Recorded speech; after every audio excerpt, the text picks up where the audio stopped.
Praise the Lord. Praise the Lord. Praise the Lord. ಪಿತನಿಗೂ ಸುತನಿಗೂ ಮತ್ತು ಪವಿತ್ರ ಆತ್ಮನಿಗೂ ಮಹಿಮೆಯಾಗಲಿ. ಆದಿಯಲ್ಲಿದ್ದ ಹಾಗೆ ಈಗಲೂ ಯಾವಾಗಲೂ ಸದಾ ಕಾಲಕ್ಕೂ ಸ್ತೋತ್ರ ಉಂಟಾಗಲಿ. Praise the Lord. Praise the Lord. Praise the Lord. ಪ್ರಭು ಯೇಸುವಿನಲ್ಲಿ ನನ್ನ ಪ್ರಿಯ ಸಹೋದರ ಸಹೋದರಿಯರೇ, ದೇವರ ಮಕ್ಕಳೇ, ಪ್ರಭು ಯೇಸು ಕ್ರಿಸ್ತರ ಕೃಪಾಶೀರ್ವಾದವು, ಪ್ರೀತಿಯು, ಶಾಂತಿಯು, ಸಮಾಧಾನವು, ಅನ್ಯೋನ್ಯತೆಯು, ಐಕ್ಯತೆಯು, ಪವಿತ್ರಾತ್ಮರವರ ಪ್ರಸಾದವು ನಿಮ್ಮೆಲ್ಲರೊಡನೆ ಇರಲಿ. Praise the Lord. Praise the Lord. Praise the Lord. ಪ್ರಿಯರೇ,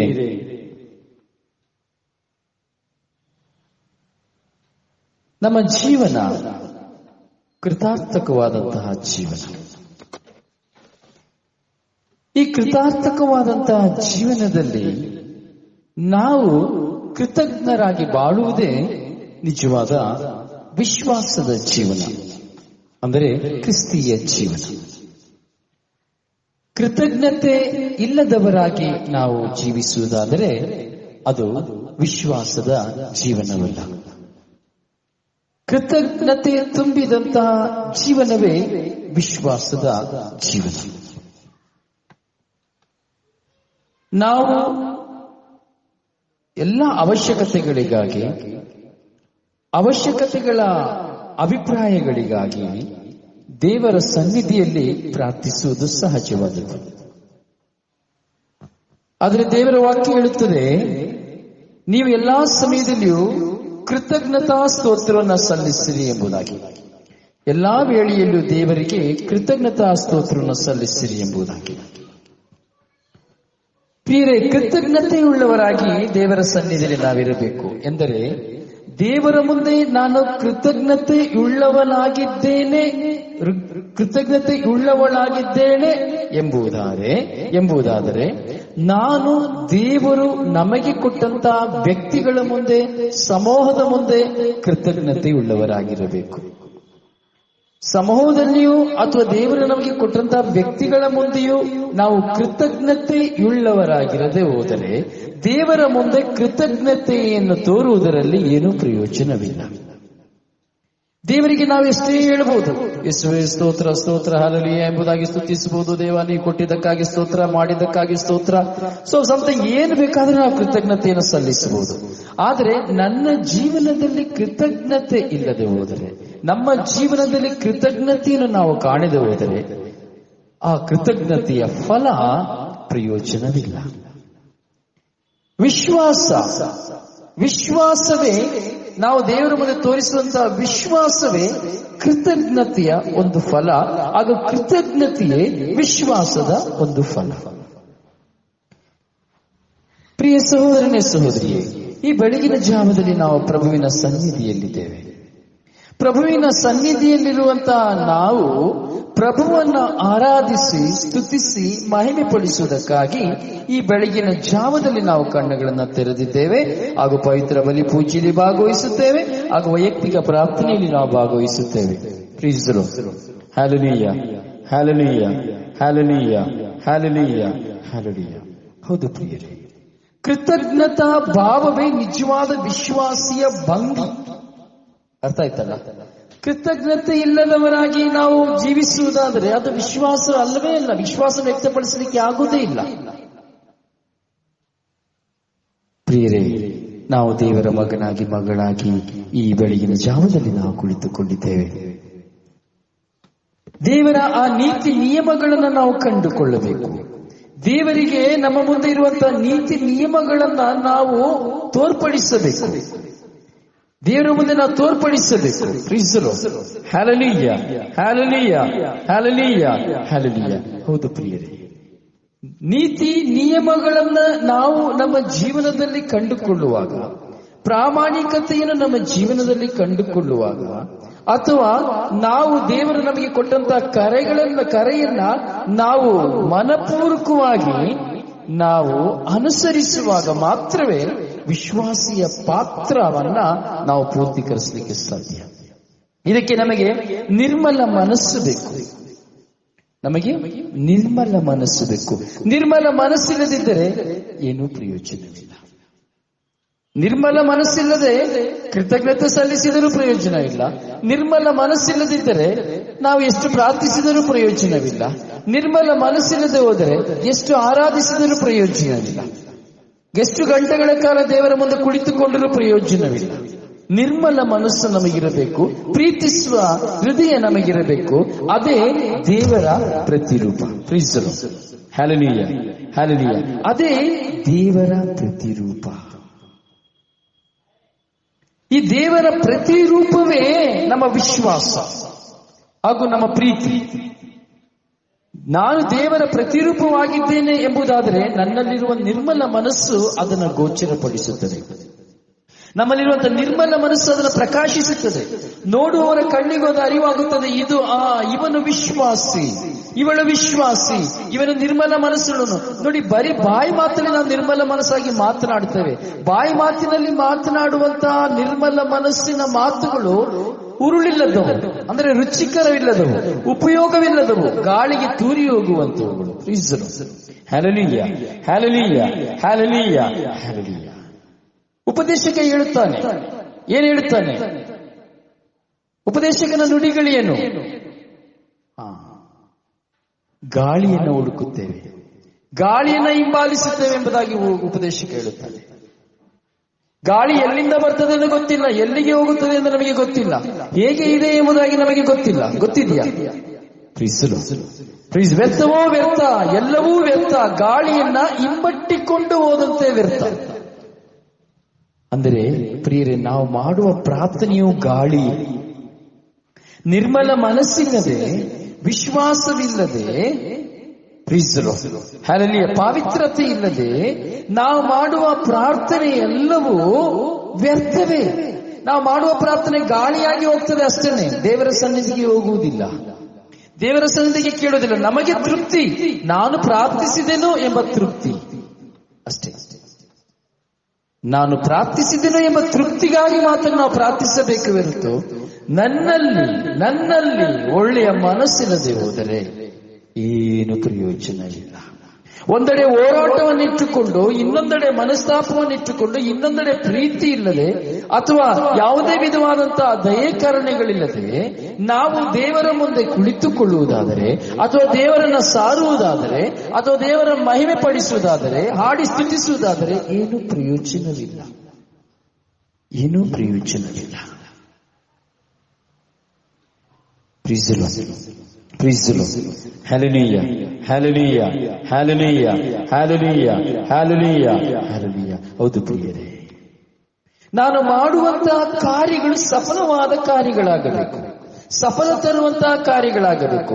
2 ಕೊರಿಂಥದವರಿಗೆ ಬರೆದ ಪತ್ರ 9ನೇ ಅಧ್ಯಾಯ 6 ವಾಕ್ಯಗಳನ್ನು ನಾವು ಧ್ಯಾನಿಸುವಾಗ ಅಲ್ಲಿ ವಾಕ್ಯ ಹೇಳುತ್ತದೆ, ವಿರಳವಾಗಿ ಬಿತ್ತುವವನು ವಿರಳವಾಗಿ ಕೊಯ್ಯುತ್ತಾನೆ, ಹೇರಳವಾಗಿ ಬಿತ್ತುವವನು ಹೇರಾಳವಾಗಿ ಕೊಯ್ಯುತ್ತಾನೆ. ನೋಡಿ, ಇಲ್ಲಿ ವಿರಳವಾಗಿ ಬಿತ್ತುವವನನ್ನು ನಾವು ನೋಡುತ್ತೇವೆ, ಹೇರಾಳವಾಗಿ ಬಿತ್ತುವವನನ್ನು ನಾವು ನೋಡುತ್ತೇವೆ. ವಿರಳವಾಗಿ ಬಿತ್ತುವವನು ವಿರಳವಾಗಿ ಕೊಯ್ಯುತ್ತಾನೆ, ಅಂದ್ರೆ ಸ್ವಲ್ಪವಾಗಿ ಬಿತ್ತುವವನು ಸ್ವಲ್ಪವಾಗಿ ಕೊಯ್ಯುತ್ತಾನೆ, ಹೆಚ್ಚಾಗಿ ಬಿತ್ತುವವನು ಹೆಚ್ಚಾಗಿ ಕೊಯ್ಯುತ್ತಾನೆ ಎಂಬುದಾಗಿ.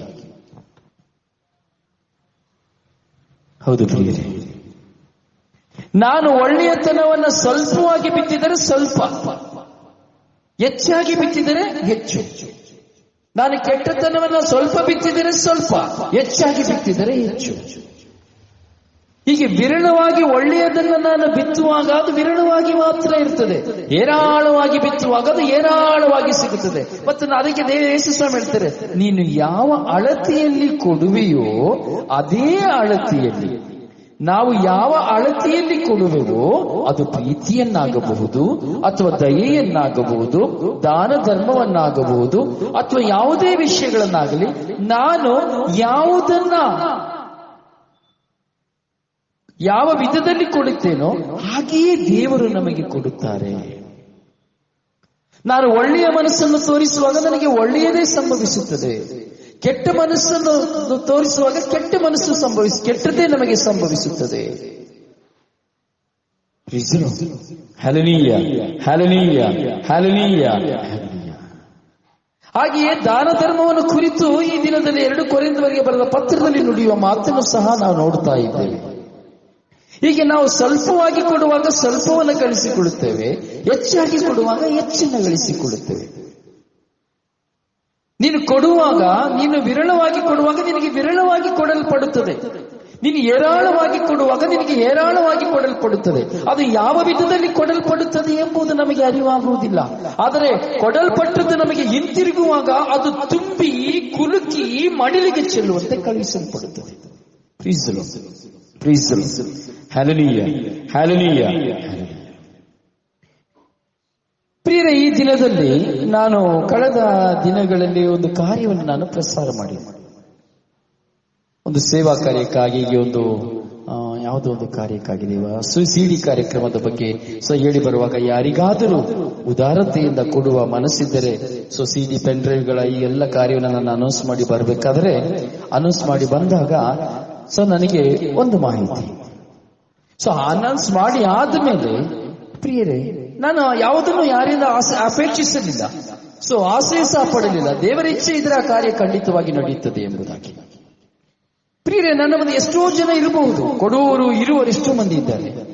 ಆದರೆ ಆ ಸಮಯದಲ್ಲಿ, ಈ ಒಂದು ದಿನದಲ್ಲಿ ನನಗೆ ಒಬ್ಬ ಆಕೆ ಒಂದು ಚಿಕ್ಕ ಒಂದು ಕಾಣಿಕೆಯನ್ನ ಕೊಟ್ಟರು. ಚಿಕ್ಕ ಕಾಣಿಕೆಯನ್ನ ಇದಕ್ಕಾಗಿ ಎಂಬುದಾಗಿ ಕಳುಹಿಸಿಕೊಟ್ಟರು. ಆಕೆ ತುಂಬಾ ಬಡವೆ. ಆಕೆ ಸಾಧಾರಣವಾಗಿ ಒಂದು ಅಂಗಡಿಯಲ್ಲಿ ಕುತ್ಕೊಂಡು ಟೈಪ್ ಮಾಡುವಂತಹ ಹುಡುಗಿ. ಒಂದು ಕಂಪ್ಯೂಟರ್ ಮುಂದೆ ಒಂದು ಅಂಗಡಿಯಲ್ಲಿ ಒಂದು ಟೈಪಿಸ್ಟ್ ಆಗಿ ಕುತ್ಕೊಂಡು ಕೆಲಸ ಮಾಡುವಂತಹ ಒಂದು ಬಡ ಮಗಳು. 2 ಮಕ್ಕಳೊಂದಿಗೆ ಕುಟುಂಬದ ಜೀವನವನ್ನು ಮಾಡುವಂತಹ ಮಗಳು. ನನಗೆ ಗೊತ್ತಾಗಲಿಲ್ಲ, ಅರಿವಾಗಲಿಲ್ಲ, ಯಾರು ಕಳುಹಿಸಿದೆ ಎಂಬುದಾಗಿ ಗೊತ್ತಿಲ್ಲ. 3,000 ರೂಪಾಯಿ ನನಗೆ ಅದು ರವಾನೆ ಆಯಿತು. ಅದರ ಬಳಿಕ 2 ದಿವಸದ ಬಳಿಕ ನನಗೆ ಆ ಸಹೋದರಿ ಒಂದು ಮೆಸೇಜ್ ಹಾಕಿದ್ರು, ಬ್ರದರ್, ನನ್ನ ಹಣವನ್ನು ಕಳಿಸಿದ್ದೇನೆ, ಅದು ನೀವು ಪಡೆದುಕೊಂಡ್ರ.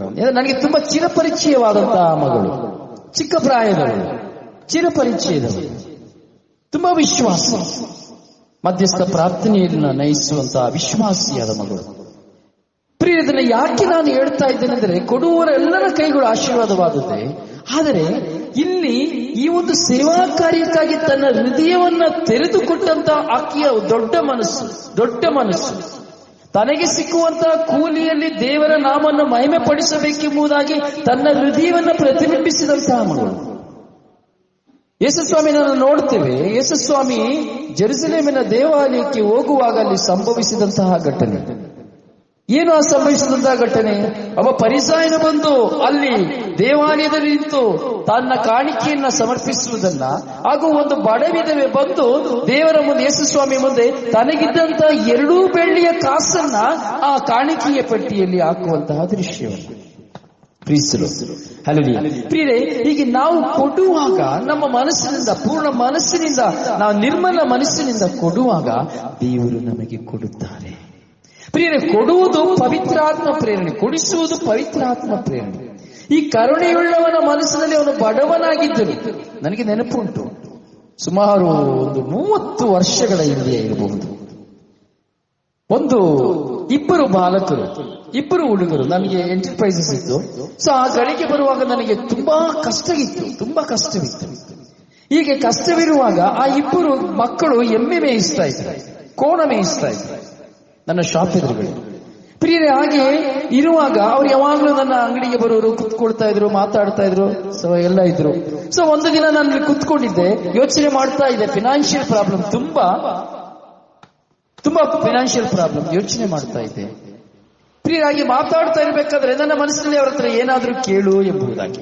ಚಿಕ್ಕ ಹುಡುಗರು ಇನ್ನು 14-13 ಪ್ರಾಯ ಇರ್ಬೋದು ಅಷ್ಟೇ. ಆಗ ನಾನು ಹೇಳಿದೆ, ಮಾತನಾಡಿ ಹೇಳಿದೆ, ನನಗೇನಾದ್ರೂ ಕೊಡ್ತೀರಾ ನೀವು ಎಂಬುದಾಗಿ ಹೇಳಿದೆ. ಈ ಸಾಲದ ವಿಷಯಗಳನ್ನ, ಸಮಸ್ಯೆ ವಿಷಯಗಳನ್ನ ಹೇಳುವಾಗ ಮಕ್ಕಳು ಮುಂದೆ ಇದ್ದರು. ಆಗ ನಾನು ಹೇಳಿದೆ, ನೀವೇನಪ್ಪ ನನಗೇನಾದ್ರೂ ಕೊಡ್ತೀರಾ ಎಂಬುದಾಗಿ. ಆಗ ಆ 2 ಅಣ್ಣ ತಮ್ಮಂದಿರಲ್ಲಿ ಒಬ್ಬ ತನ್ನ ಕಿಸಿಗೆ ಕೈ ಹಾಕಿದ. ಒಬ್ಬ ಕಿಸಿಗೆ ಕೈ ಹಾಕಿ ನನಗೆ ಕೊಟ್ಟ, ಅಣ್ಣ, ಇದು ನಿಮಗೆ ನಾನು ಕೊಡ್ತೀನಿ ಎಂಬುದಾಗಿ. ನಾನು ಏನು ಎಂದು ನೋಡುವಾಗ ಅವನು ನನಗೆ ಕೊಟ್ಟದ್ದು 20 ಪೈಸೆ. ಪ್ರೀಸರು hallelujah, hallelujah, hallelujah, hallelujah, hallelujah. 20 ಪೈಸೆಯನ್ನ ನನಗೆ ಕೊಟ್ಟ ಅವನು. ನನಗೆ ತುಂಬಾ ಅತ್ಯಾಶ್ಚರ್ಯವಾಯಿತು. ಎಂತಹ ಪ್ರೀತಿ, ಎಂತಹ ಪ್ರೀತಿ! ಆ 20 ಪೈಸೆ 25 ಪೈಸೆಯನ್ನು ಅವನು ನನಗೆ ಕೊಡಬೇಕಾದ್ರೆ ನನ್ನ ಕಣ್ಣುಗಳಲ್ಲಿ ನೀರು ಹರಿಯಿತು.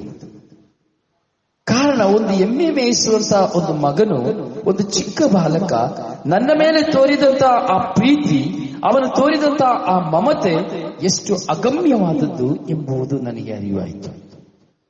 ಪ್ರಿಯರಿಗೆ, ನಾವು ಕೊಡುವ ಪ್ರತಿಯೊಬ್ಬರಿಗೂ ಕೊಡುವಾಗ ನಾವು ವಿರಳವಾಗಿ ಕೊಡುವಾಗ ವಿರಳವಾಗಿ ಕೊಯ್ಯುತ್ತೇವೆ, ಹಾಗೂ ಹೆಚ್ಚಾಗಿ ಕೊಡುವಾಗ, ಹೇರಾಳವಾಗಿ ಕೊಡುವಾಗ ಹೇರಾಳವಾಗಿ ಕೊಯ್ಯುತ್ತೇವೆ ಎಂಬುದಾಗಿ ಈ ದಿನದಲ್ಲಿ ನಾವು ವಾಕ್ಯವನ್ನು ನಾವು ನೋಡ್ತಾ ಇದ್ದೇವೆ. ಪ್ರಿಯರೇ, ನಾವು ಎಷ್ಟೋ ಜನರನ್ನ ರಸ್ತೆಯಲ್ಲಿ ನಾವು ನೋಡ್ತೇವೆ, ಭಿಕ್ಷುಕರಾಗಿರೋರ್ನ, ದರಿದ್ರರಾಗಿರೋರ್ನ.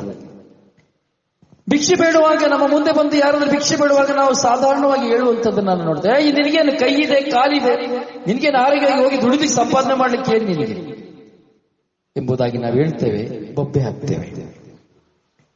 ಹೀಗೆ ನಾವಲ್ಲಿ ನಾವು ಮತ್ತೊಬ್ಬರಿಗೆ ಕೊಡುವಾಗ ನಾವು ಅವರ ಅವಯವಗಳನ್ನು ನೋಡ್ತೇವೆ, ಕುಡಿತಿದ್ದಾರಾ ಎಂಬುದಾಗಿ ನೋಡ್ತೇವೆ, ಅಲ್ಲಿಯೂ ಸಹ ಬೊಬ್ಬೆ ಹಾಕ್ತೇವೆ. ನಾನು ಬೊಬ್ಬೆ ಹಾಕಿದ್ದು ಉಂಟು, ಇಲ್ಲ ಅಂತ ನಾನು ಹೇಳೋದಿಲ್ಲ. ಹೀಗೆ ಕೊಡುವಾಗ ನಾವು ಕೊರತೆಯನ್ನು ನೋಡಿ ಕೊಡ್ತೇವೆ, ಕೊಡುವ ಮುಂಚಿತವಾಗಿ ಕೊರತೆಯನ್ನು ನೋಡಿ ಬೈದು ಬೊಬ್ಬೆ ಹಾಕಿ ನಾವು ಕೊಡ್ತೇವೆ. Hallelujah, hallelujah, hallelujah, hallelujah, hallelujah. ಪ್ರಿಯ, ಒಂದು ದಿನ ಹೀಗೆ ನಾನು ಗುರುಗಳು ಒಂದು ಕಾರಿನಲ್ಲಿ ಪ್ರಯಾಣ ಮಾಡ್ತಾ ಇದ್ದೇವೆ. ಹೋಗಿ ಬರುವಾಗ ಕಾರು ಒಂದು ಕಡೆ ನಿಲ್ಲಿಸುವಾಗ, ಚಹಕ್ಕೆ ಎಂದು ನಿಲ್ಲಿಸುವಾಗ ಅಲ್ಲಿ ಒಬ್ಬ ನಮ್ಮ ಮುಂದೆ ಬಂದು ಕೈ ನೀಡಲು ಪ್ರಾರಂಭಿಸಿದ. ಹೀಗೆ ಕೈ ನೀಡಿ ಭಿಕ್ಷೆ ಬೇಡಿ ಪ್ರಾರ್ಥಿಸುವಾಗ ತಕ್ಷಣ ನಾನು ಹೇಳಿದೆ, ಏನ್ ನಿನಗೆ ಕೈ ಇದೆ, ಕಾಲಿದೆ, ನಿನಗೆ ಕೆಲಸ ಮಾಡ್ಲಿಕ್ಕೆ ಆಗೋದಿಲ್ಲ, ನಿನಗೆ ಭಿಕ್ಷೆ ಬೇಡ್ತಾ ಇದೆಯಲ್ಲ, ನಿನಗೆ ನಾಚಿಕೆ ಆಗೋದಿಲ್ಲ, ಎಷ್ಟು ಯೌವನವಾಗಿದ್ದೀಯ ನೀನು ಎಂಬುದಾಗಿ ನಾನು ಹೇಳಿದೆ.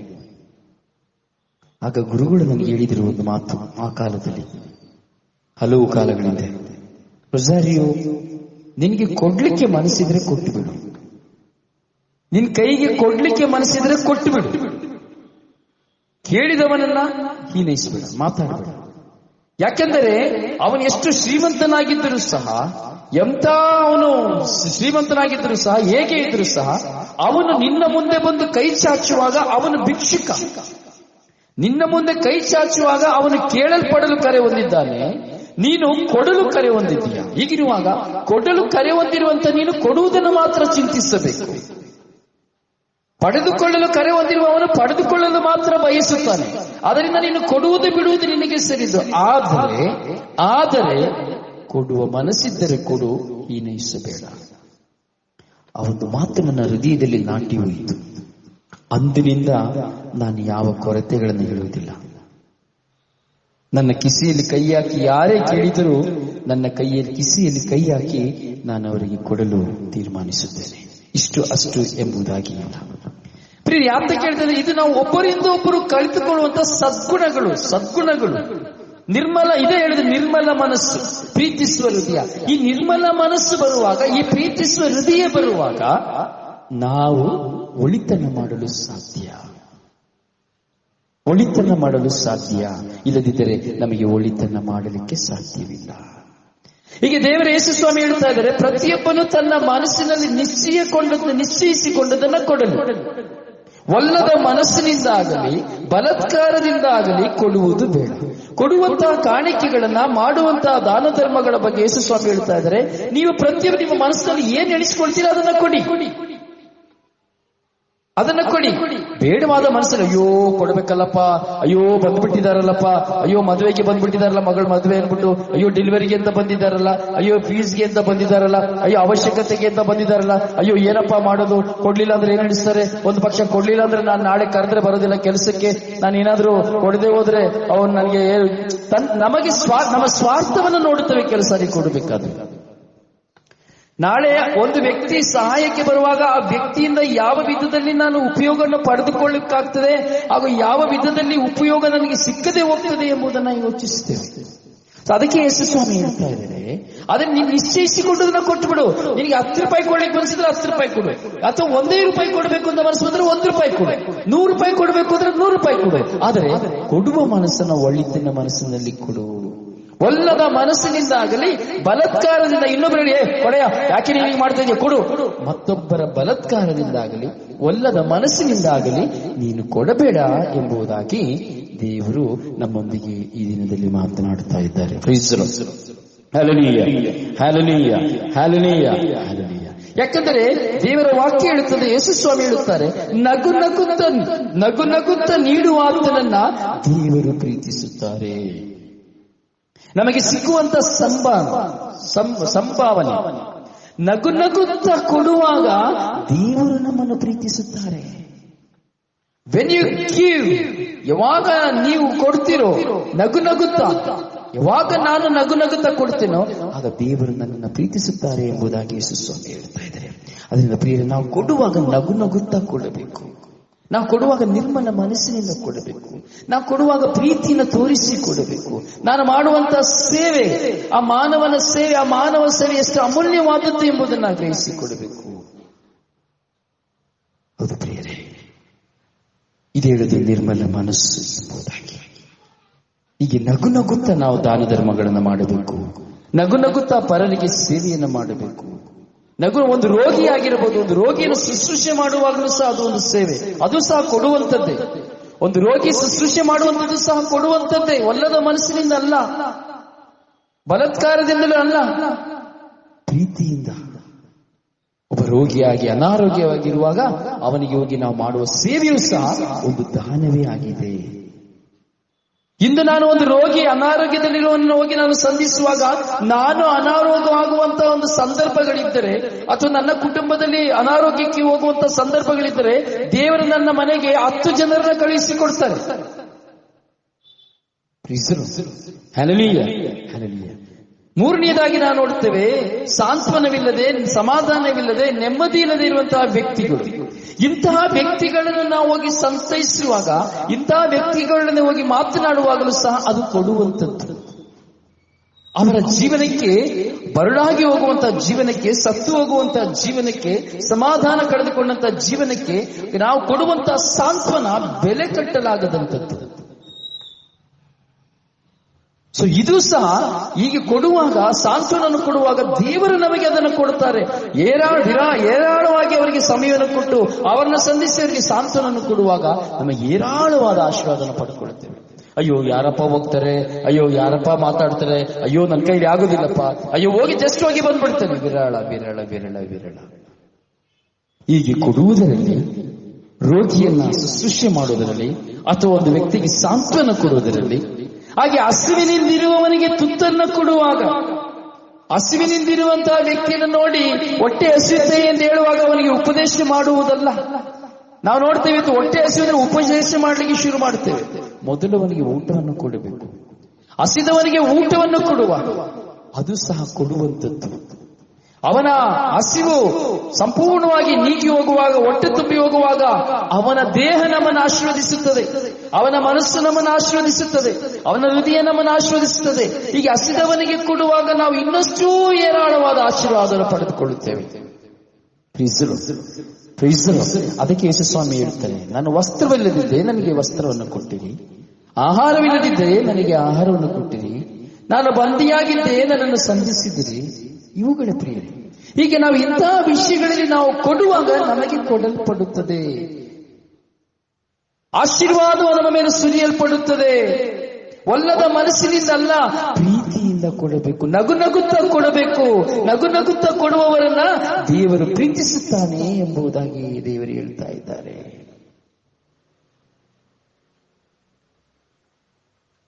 ಬಡವರಿಗೆ ದಯೆ ತೋರುವವನು ದೇವರಿಗೆ ಸಾಲ ಕೊಡುವನು.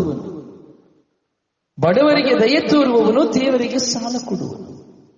ನಾವು ಎಷ್ಟು ವಿಧದಲ್ಲಿ ನಾವು ಬಡವರಿಗೆ ದಯೆ ತೋರಿಸ್ತಾ ಇದ್ದೇವೆ, ಎಷ್ಟು ಜನರಿಗೆ ಸಾಲವನ್ನು ಕೊಡ್ತಾ ಇದ್ದೇವೆ, ದೇವರಿಗೆ ಸಾಲವನ್ನು ಕೊಡ್ತಾ ಇದ್ದೇವೆ. ಯೋಚಿಸಬೇಕು. ದಾನ ಧರ್ಮಗಳನ್ನ ನಿನ್ನ ಉಗ್ರಾಣದಲ್ಲಿ ಕೂಡಿಡು. ಯಾವುದನ್ನ? ದಾನ ಧರ್ಮಗಳನ್ನ ನಮ್ಮ ಉಗ್ರಾಣದಲ್ಲಿ ಕೂಡಿಡಬೇಕಂತೆ. ಸ್ತೋತ್ರ ಯೇಸುವೆ, ಸ್ತೋತ್ರ ಸ್ವಾಮಿ ದೇವ, ಕೋಟಿ ಕೋಟಿ ಸ್ತೋತ್ರ ಸ್ವಾಮಿ ದೇವ. ನಿನ್ನ ದಾನ ಧರ್ಮಗಳನ್ನ ಉಗ್ರಾಣದಲ್ಲಿ ಕೂಡಿ ಇಡಬೇಕು. ದಾನ ಧರ್ಮಗಳನ್ನ, ಒಳ್ಳೆಯದನ್ನ. ಹೌದು ಪ್ರಿಯರೇ, ದಾನ ಧರ್ಮವೆಂಬುದು ಅಷ್ಟು ಸಾಧಾರಣವಾದದಲ್ಲ. ಒಂದು ವ್ಯಕ್ತಿಗೆ ನಾವು ಕೊಡಬೇಕು ಎಂಬುದು ಪವಿತ್ರಾತ್ಮದಿಂದ ಪ್ರೇರಿತವಾದದ್ದು. ಮನುಷ್ಯ ಪ್ರೇರಣೆಯಿಂದ ನಮಗೆ ಕೊಡ್ಲಿಕ್ಕೆ, ಒಂದು ಲೋಟ ನೀರನ್ನು ಸಹ ಕೊಡ್ಲಿಕ್ಕೆ ಸಾಧ್ಯವಿಲ್ಲ. ಪವಿತ್ರ ಆತ್ಮ ಪ್ರೇರಣೆಯಿಂದ ಮಾತ್ರ ಕೊಡ್ಲಿಕ್ಕೆ ಸಾಧ್ಯ. ಒಳ್ಳೆಯ ಮನಸ್ಸಿದ್ರೆ ಮಾತ್ರ ಕೊಡ್ಲಿಕ್ಕೆ ಸಾಧ್ಯ. ಆದ್ರೆ ಕೊಟ್ಟು ಹೇಳಿ ತೋರಿಸುವಂತದಲ್ಲ. ಕೆಲವರು ಕೊಡ್ತಾರೆ, ಹೇಳಿ ತೋರಿಸ್ತಾರೆ. ಕೆಲವರು ಕೊಡ್ತಾರೆ, ಬ್ಯಾಡ್ಜ್ ಹಾಕೊಳ್ತಾರೆ. ಕೆಲವರು ಕೊಡ್ತಾರೆ, ಅನೌನ್ಸ್ ಮಾಡ್ಕೊಳ್ತಾರೆ. ಕೆಲವರು ಕೊಡ್ತಾರೆ, ಬ್ಯಾನರ್ ಹಾಕೊಳ್ತಾರೆ. ಕೆಲವು ಸರಿ ನೋಡಿ, ಈ ಪ್ರವಾಹಗಳು ಮತ್ತೆ ಕೆಲವು ಸಮಸ್ಯೆಗಳೆಲ್ಲ ಬರಬೇಕಾದ್ರೆ ಕೆಲವು ಟ್ರಸ್ಟ್ನಲ್ಲಿ ನೀವು ನೋಡಿರಬಹುದು, ಅವರ ಟ್ರಸ್ಟ್ ನ ಅಡ್ವರ್ಟೈಸ್ ಮಾಡ್ತಾರೆ. ಅಥವಾ ಕೊಡುವವರು ಒಂದು ಫೋಟೋ ಹಿಡ್ಕೊಂಡು, ಆ ಫೋಟೋ ಕೊಡುವಂತಹ ದಾನ ಧರ್ಮದ ಫೋಟೋವನ್ನ ಹಿಡಿದುಕೊಂಡು ಕೊಡ್ತಾರೆ. ಆ ಟ್ರಸ್ಟ್ ಅವ್ರು ಮಾಡೋದು ತಪ್ಪಿಲ್ಲ, ಯಾಕಂದ್ರೆ ಇನ್ನೊಬ್ಬರ ಸೇವೆಯಿಂದಲೇ ಮಾಡ್ತಾರೆ, ತೊಂದರೆ ಇಲ್ಲ. ಸೊ ಇನ್ನು ಕೆಲವು ವ್ಯಕ್ತಿಗಳನ್ನ ನಾವು ನೋಡ್ತೇವೆ. ಸೊ ಕೊಡುವುದನ್ನ ಮತ್ತೊಬ್ಬರು ನೋಡಬೇಕೆಂಬುದಾಗಿ ಕೊಡುವಂಥದ್ದು. Hallelujah, hallelujah, hallelujah. ಹೌದು ಪ್ರಿಯ ಸಹೋದರನೇ, ಸಹೋದರಿ, ನಮಗೂ ಸಹ ಒಂದು ಟ್ರಸ್ಟ್ ಇದೆ. ಸ್ವರ್ಗಯಾತ್ರೆ ಬ್ಲೆಸ್ಸಿಂಗ್ ಟೈಮ್ ನ ಒಂದು ಚಾರಿಟಬಲ್ ಟ್ರಸ್ಟ್ ಇದೆ. ಬರೀ ರಿಜಿಸ್ಟ್ರೇಷನ್ ಮಾತ್ರ ಮಾಡಿದ್ದೇವೆ. ಯಾವುದೇ ವಿಧದಲ್ಲಿ ಅದನ್ನ ಇನ್ನೂ ನಾವು ಬ್ಯಾಂಕಿನ ಆಗಲಿ, ಖಾತೆ ಅಂತ ಆಗಲಿ, ಅಥವಾ ಬೇರೆ ಯಾವುದೇ ವಿಧದಲ್ಲಿ ಇನ್ನೂ ಮಾಡ್ಲಿಕ್ಕೆ ಆಗಿಲ್ಲ. ಯಾಕಂದ್ರೆ ಇನ್ನು ಆ ಉದ್ದೇಶಗಳು ಪೂರ್ತಿಯಾಗಬೇಕು. ದೇವರ ಕರೆಗಳಿಗೆ ಒಪ್ಪಿಸಿಕೊಟ್ಟಿದ್ದೇವೆ. ಆ ಸ್ವರ್ಗಯಾತ್ರೆ, ಆ ಚಾರಿಟಬಲ್ ಟ್ರಸ್ಟ್ ನ ಮಾಡಬೇಕಾದ್ರೆ ಅದನ್ನು ತುಂಬಾ ಸಂತೋಷವಾಗಿ ಮಾಡಲಿಕ್ಕೆ ಪ್ರೇರೇಪಿಸಿದ. ಆದರೆ ಅದರಲ್ಲಿ ಒಂದು ವ್ಯಕ್ತಿಯ ಕುತಂತ್ರದ ನಿಮಿತ್ತವಾಗಿ, ಕೆಟ್ಟ ಮನಸ್ಸಿನ ನಿಮಿತ್ತವಾಗಿ ಅದನ್ನಾಗಿಯೇ ತಡೆ ಹಿಡಿಯಲಾಯಿತು. Hallelujah, hallelujah, hallelujah, hallelujah. ಯಾಕಂದ್ರೆ ನಾವು ಒಳಿತನ್ನ ಮಾಡುವಾಗ ಕೆಲವರು ಕೆಡುಕರಿರ್ತಾರೆ. ನಾವು ದಾನ ಧರ್ಮ ಮಾಡುವಾಗ ಕೆಲವರು ಕೆಡುಕರಿರ್ತಾರೆ, ಕೆಲವರು ಸ್ವಾರ್ಥಿಗಳಿರ್ತಾರೆ. ಇಂಥ ಸ್ವಾರ್ಥಿಗೆ ವ್ಯಕ್ತಿಗಳು ಸಹ ನಮ್ಮ ಮುಂದೆ ಇರುವಾಗ ನಾವು ಎಚ್ಚರಿಕೆಯಿಂದಿರಬೇಕು. Hallelujah, hallelujah, hallelujah, hallelujah. ಪ್ರಿಯ ಸಹೋದರನೇ, ಸಹೋದರಿಯೇ, ಯಾಕಂದ್ರೆ ನಾವು ಮಾಡುವ ಪ್ರತಿಯೊಂದು ಕಾರ್ಯ ನಿರ್ಮಲ ಮನಸ್ಸಿರುವಾಗ ಅದು ಒಳಿತಾಗ್ತದೆ. ಅದರಿಂದ ನಾವು ಮಾಡುವಂತಹ ಕಾರ್ಯಗಳು, ನಾವು ಏನನ್ನ ಮಾಡಬೇಕು ಅಂತಿದ್ದೀವೋ ಅದು ಪ್ರಾಮಾಣಿಕತೆಯುಳ್ಳದಾಗಿರಬೇಕು, ದೇವರಿಗೆ ಮೆಚ್ಚುಗೆ ಉಳ್ಳದ್ದಾಗಿರಬೇಕು, ದೇವರಿಂದ ಆಶೀರ್ವಾದವನ್ನು ಪಡೆಯುವಂತದ್ದಾಗಿರಬೇಕು.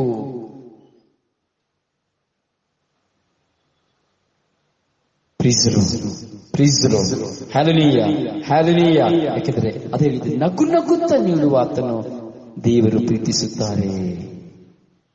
ಸಕಲ ವಿಧವಾದ ವರದಾನಗಳನ್ನು ನಿಮಗೆ ನಿಶ್ಚಯವಾಗಿ ಯಥೇಚ್ಛವಾಗಿ ನೀಡಬಲ್ಲ ಶಕ್ತಿ ದೇವರಿಗಿದೆ. ನಾವು ಕೊಡುವಾಗ ಪ್ರಿಯರೇ, ನಾವು ಕೊಡಲು ಮನಸ್ಸು ಮಾಡಿದರೆ ಸಾಕು.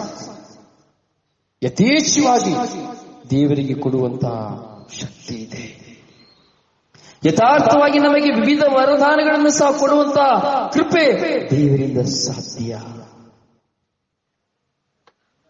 ಯಾವಾಗ ನಾವು ಯಥೇಚ್ಛವಾಗಿ ಕೊಡ್ತೇವೋ, ಯೇಸು ಸ್ವಾಮಿ ದೇವರ ವಾಕ್ಯ ಹೇಳ್ತದೆ, ನೀವು ಸಮೃದ್ಧಿಯಿಂದ ಇರುವಿರಿ, ನಾವು ಸಮೃದ್ಧಿಯಿಂದ ಬೆಳೆಯುತ್ತೇವೆ ಎಂಬುದಾಗಿ ದೇವರು ಹೇಳ್ತಾರೆ. ಯಾಕಂದರೆ ಕೊಡುವ ಸ್ವಭಾವ ದೈವ ಸ್ವಭಾವ. ಇನ್ನು ಕೆಲವು ಸರಿ ನಾವು ನೋಡ್ತೇವೆ, ಕೊಡುವುದನ್ನ ಕಚ್ಚುವ ಸ್ವಭಾವ, ಕೊಡುವುದನ್ನ ಕೊಟ್ಟ ಕೈಯನ್ನ ಕಚ್ಚುವ ಸ್ವಭಾವ. ಮೂರು ವಿಧದಲ್ಲಿ ನಾವು ನೋಡ್ತೇವೆ.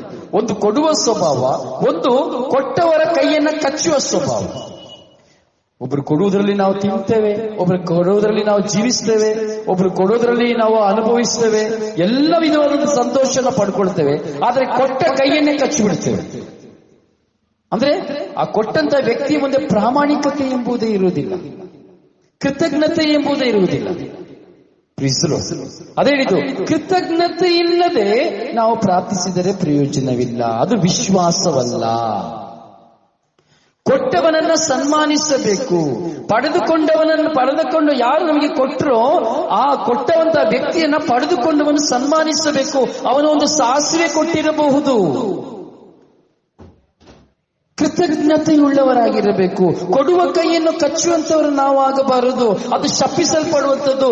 ನೋಡಿ, ಯಾವಾಗ ಕೊಡುವಂತ ಕೈಯನ್ನ, ಕೊಟ್ಟಂತ ಕೈಯನ್ನ ಕೈಗಳನ್ನ ಕಚ್ಚಿ ಬಿಡ್ತೇವೆ ಕೃತಜ್ಞತೆ ಇಲ್ಲದೆ, ಅದೇ ವ್ಯಕ್ತಿಯನ್ನು ಯಾವಾಗ ನಾವು ನಿರಾಕರಿಸ್ತೇವೆ, ತುಚ್ಛೀಕರಿಸ್ತೇವೆ, ಶಪಿಸ್ತೇವೆ, ಅವನ ಜೀವನದಲ್ಲಿ, ನಮ್ಮ ಜೀವನದಲ್ಲಿ ನಮಗೆ ಸಿಕ್ಕಬೇಕಾಗಿರುವಂತದ್ದು ಎಲ್ಲವೂ ನಾಶವಾಗಿ ಹೋಗ್ತದೆ, ಎಲ್ಲವನ್ನ ಕಳೆದುಕೊಂಡು ಬಿಡ್ತೇವೆ.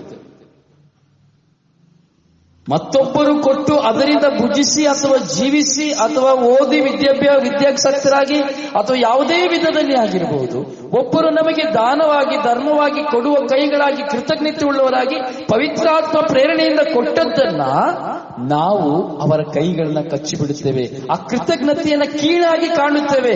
ಆದರೆ ಅದು ಪವಿತ್ರಾತ್ಮ ನನಗೆ ಕೊಡಲು ಅನುಮತಿಸಿದರು, ಪವಿತ್ರಾತ್ಮರ ಪ್ರೇರಣೆಯಿಂದ ಅವರು ಕೊಟ್ಟ ಕಾರಣ ನಾನು ಇವತ್ತು ಚೆನ್ನಾಗಿದ್ದೇನೆ, ನಾನು ಸಂತೋಷವಾಗಿದ್ದೇನೆ, ಊಟ ಮಾಡ್ತಾ ಇದ್ದೇನೆ, ಒತ್ತುಕೊಳ್ತಾ ಇದ್ದೇನೆ ಎಂಬುದಾಗಿ ನಮ್ಮೆಲ್ಲರ ಮನಸ್ಸಿನಲ್ಲಿ ಆ ಮನೋಭಾವನೆ ಬಾರದೆ ಹೋದಾಗ, ಕೊಟ್ಟವನ ಕೈಯನ್ನು ಕಚ್ಚುವಾಗ ಏನು ಸಂಭವಿಸುತ್ತದೆ? ನಾವು ಪಡೆದುಕೊಂಡದ್ದೆಲ್ಲವೂ ನಮ್ಮ ಕಣ್ಣು ಮುಂದೆ ಶಾಪವಾಗಿ ಪರಿಣಮಿಸುತ್ತದೆ, ಅವೆಲ್ಲವೂ ನಮಗೆ ಕೆಡುಕಾಗಿ ಪರಿಣಮಿಸುತ್ತದೆ. ಕೆಲವು ಸಾರಿ ಕೊಟ್ಟದ್ದನ್ನ ತಿಂದು ಅದರ ಬಗ್ಗೆ ನಾವು ಬೇಡದನ್ನ ಮಾತನಾಡುವಾಗ ರೋಗಿಗಳು ಸಹ ಆಗಿ ಹೋಗ್ತೇವೆ. ಹಲ್ಲೆಲೂಯಾ. ಇದೇ ಹೇಳಿದು ಕೊಟ್ಟದ್ದನ್ನು ಕೊಡುವ ಕೈಯನ್ನ ಕಚ್ಚುವುದು ಎಂಬುದಾಗಿ. ಹಾಗೆ ಕೊಡುವ ಕೈಯನ್ನ ಕಚ್ಚಿದವನು ತನಗಿರುವುದನ್ನೆಲ್ಲ ಕಳೆದುಕೊಳ್ತಾನೆ, ತನಗೆ ಬರುವುದನ್ನೆಲ್ಲ ಕಳೆದುಕೊಂಡು ಬಿಡುತ್ತಾನೆ. ಅಂದ್ರೆ ದೇವರಲ್ಲಿ ತೀರ್ಮಾನಿಸಲು ನೀನು ತೆಗೆದುಕೊಳ್ಳಲು ಯೋಗ್ಯನಲ್ಲ, ಅದರಿಂದ ನೀನು ಹೇಗೆ ಇರಬೇಕು, ನೀನು ಹಾಗೆಯೇ ದಾರಿದ್ರ್ಯನಾಗಿ ಜೀವಿಸಿ ಎಂಬುದಾಗಿ ಅಲ್ಲಿ ದೇವರು ಹೇಳಿಬಿಡ್ತಾನೆ. ಆಮೇಲೆ ಮತ್ತೆ ಎಷ್ಟು ತಿಪ್ಪರಲಾಗ ಹಾಕಿದ್ರು ಸಹ ನನಗೆ ಬೇಕು ಅಂದ್ರೂ ಸಹ ಸಿಕ್ಕೋದಿಲ್ಲ. ಒಂದು ಭಿಕ್ಷುಕಿಯಾಗಿಯೇ ಜೀವಿಸಬೇಕು ಅಥವಾ ಒಂದು ಭಿಕ್ಷುಕನಾಗಿಯೇ ಜೀವಿಸಬೇಕು. ಎಲ್ಲ ಇದ್ದು ಸಹ ಏನನ್ನೂ ಅನುಭವಿಸಲಾಗುವುದಿಲ್ಲ. ಕೊಟ್ಟ ಕೈಯನ್ನು ಕಚ್ಚುವಾಗ ನಮಗೆ ಏನೇ ಇದ್ದರೂ ಅವೆಲ್ಲವನ್ನು ಅನುಭವಿಸಲಿಕ್ಕೆ ಆಗುವುದಿಲ್ಲ, ಅದನ್ನ ಸಂತೋಷವಾಗಿ ಸವಿಲಿಕ್ಕೆ ಆಗುವುದಿಲ್ಲ. ನಮ್ಮ ಕೈಯಲ್ಲಿರುವುದೆಲ್ಲವನ್ನು ನೋಡುವಾಗ ಇದು ಬೇಡ, ಅದು ಬೇಡ ಎಂಬುದಾಗಿ ನಾವು ಹೇಳುತ್ತೇವೆ. ಹಲ್ಲೆಲೂಯಾ. ಅಂದರೆ ದೇವರು ಕೊಡುವುದನ್ನ ನಾವು ನಿರಾಕರಿಸುತ್ತೇವೆ. ದೇವರು ನಮ್ಮ ಮೇಲೆ ಕರುಣೆ ತೋರಿ ದಯೆ ತೋರಿ ಕೊಡಲ್ಪಟ್ಟದ್ದನ್ನ ನಾವು ಏನ್ ಮಾಡ್ತೇವೆ? ಬಿಸಾಡ್ತೇವೆ ಕೆಲವು ಸಾರಿ. Hallelujah, hallelujah, hallelujah, hallelujah. ಹೌದು ಪ್ರಿಯ ಸಹೋದರನೇ, ಸಹೋದರಿಯೇ, ನಾವು ಪಡೆದುಕೊಳ್ಳುವುದರ ಬಗ್ಗೆ ಎಚ್ಚರವಾಗಿರಬೇಕು, ಕೊಡುವುದರ ಬಗ್ಗೆಯೂ ಎಚ್ಚರವಾಗಿರಬೇಕು. ಈಗ ಎಷ್ಟೋ ಜನ ನಾವು ನೋಡ್ತೇವೆ, ನಾನು ಸಹ ಕಣ್ಣಿಂದ ನೋಡಿದ್ದೇನೆ ಪ್ರಿಯರೇ, ಪಡೆದುಕೊಂಡಂತಹ ಎಷ್ಟೋ ಜನರು ತೆಗಡುವ ಕಾರಣ, ಕೊಟ್ಟವರನ್ನ ನಿಂದಿಸಿದ ಕಾರಣ ಇವತ್ತಿಗೆ ಎಷ್ಟೋ ಜನ ದಾರಿದ್ರ್ಯ ಜೀವನವನ್ನು ಮಾಡ್ತಾ ಇದ್ದಾರೆ. ಏನೂ ಇದ್ದು ಏನೂ ಇಲ್ಲದವರಾಗಿ ಜೀವಿಸ್ತಾ ಇದ್ದಾರೆ, ಯಾವ ಸಮಾಧಾನ ಇಲ್ಲದೆ ಜೀವಿಸ್ತಾ ಇದ್ದಾರೆ. ಏನು ನಾನು ಜೀವಿಸ್ತೀನಿ ಎಂಬಂತ ಅಹಂಕಾರದಿಂದ, ಅಹಂಭಾವದಿಂದ, ನಾನತ್ವದಿಂದ, ಸ್ವಂತ ಲೆಕ್ಕಾಚಾರಗಳಿಂದ ಜೀವಿಸ್ತಾ ಇರೋದನ್ನು ನಾನು ನೋಡ್ತಾ ಇದ್ದೇನೆ, ನೀವು ಸಹ ನೋಡ್ತಾ ಇರಬಹುದು. ಮೂರನೆಯದಾಗಿ ಕೊಡುವವನ ಕೈಯನ್ನ ಕಡಿಯುವುದು, ಕೊಡುವವನ ಕೈಯನ್ನು ಕಡಿಯುವ ಸ್ವಭಾವ ಮೂರನೆಯದಾಗಿ. ಉದಾಹರಣೆಗೆ, ನನಗೆ ಒಬ್ಬರಿಗೆ ದಾನ ಕೊಡಬೇಕೆಂಬಂತ ಮನಸ್ಸು ಬರ್ತದೆ, ಅಥವಾ ಯಾರಿಗಾದರೂ ಒಂದು ಸಹಾಯ ಮಾಡಬೇಕೆಂಬ ಮನಸ್ಸು ನನಗೆ ಬರ್ತದೆ. ಈ ಸಹಾಯ ನನಗೆ ಮಾಡಬೇಕು ಅಂತ ಮನಸ್ಸು ಬರುವಾಗ, ಅಥವಾ ನಿಮಗೆ ಸಹಾಯ ಮಾಡಬೇಕು, ಇನ್ನೊಬ್ಬರಿಗೆ ಕೊಡಬೇಕು ಅಂತ ಸಹಾಯ ಮಾಡಬೇಕು, ಅಥವಾ ಶುಶ್ರೂಷೆಗೆ ಕೊಡಬೇಕು, ಅಥವಾ ಒಂದು ರೋಗಿ ಕೊಡಬೇಕು ಎಂಬಂತ ಮನಸ್ಸು ಬರುವಾಗ, ನಾನು ನಿಮ್ಮ ಬಳಿ ಬಂದು ಯಾಕೆ ಕೊಡ್ತೀಯ ಅವರಿಗೆ, ಕೊಡಬೇಡ ನೀನು, ಕೆಲಸ ಅವ್ರಿಗೆ ಎಷ್ಟೋ ಜನ ಕೊಡ್ತಾರೆ, ಏನೋ ಮಾಡ್ತಾರೆ, ನೀನು ಯಾಕೆ ಕೊಡ್ತೀಯ ಎಂಬುದಾಗಿ ಹೇಳುವುದಾದರೆ, ಕೊಡುವ ನಿನ್ನ ಕೈಯನ್ನ ಕತ್ತರಿಸುವವನು ನಿನ್ನ ಪಕ್ಕದಲ್ಲಿದ್ದಾನೆ ಎಂಬುದಾಗಿ ಅರ್ಥ.